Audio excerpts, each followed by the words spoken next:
निमित्ताने आलेला आहे आणि आमच्या कुणकेश्वर ट्रस्टच्या सगळ्याच मान्यवरांनी, आमच्या अध्यक्षांनी, सगळ्याच प्रमुखांनी आजची पहिली सोमवारची पूजा माझ्या हस्ते करण्याचा निर्णय घेतला.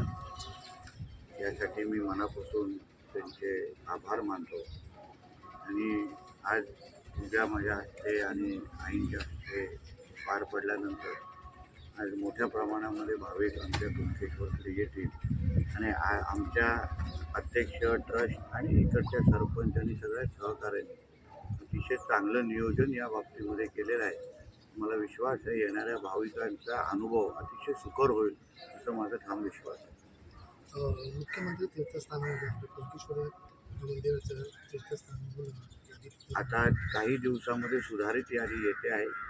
माझं स्वतः मुख्यमंत्री साहेबांशी बोलणंही झालेलं आहे.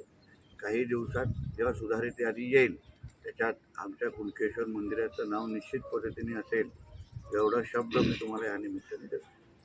आता आगामी काळात विधानसभेच्या निवडणुका काय कुणकेश्वर देवानी नेहमीच मला या भागाच्या जनतेची आणि मतदारांची सेवा करण्याची आशीर्वाद दिलेला आहे, शक्ती दिलेली आहे.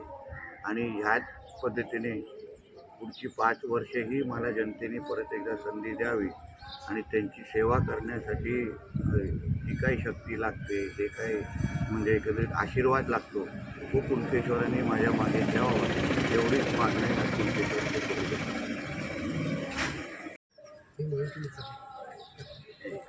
भारतीय जनता पक्ष या कणकवली देवगड विधानसभेच्या आम्ही सगळ्याच कार्यकर्त्यांनी, आमच्या सगळ्या प्रमुख मंडळाध्यक्षांनी आणि सर्व प्रमुख पदाधिकाऱ्यांनी असा निर्णय घेतलेला आहे की आपण येणाऱ्या विधानसभेच्या दृष्टिकोनातून या मतदारसंघाच्या 263 गावामध्ये लोकांना जाऊन भेटावं, संवाद साधावा, लोकांची केलेली कामं, आमच्या महायुती सरकारच्या घेतलेले निर्णय आणि या सगळ्या बाबतीमध्ये या मतदारसंघाच्या प्रत्येक व्यक्तीशी, मतदारांशी जाऊन बोलावं, ह्या दृष्टिकोनातून हा दौरा आम्ही आखलेला आहे आणि त्याची सुरुवात आजच्या शुभ दिवसातून आम्ही करत आहोत.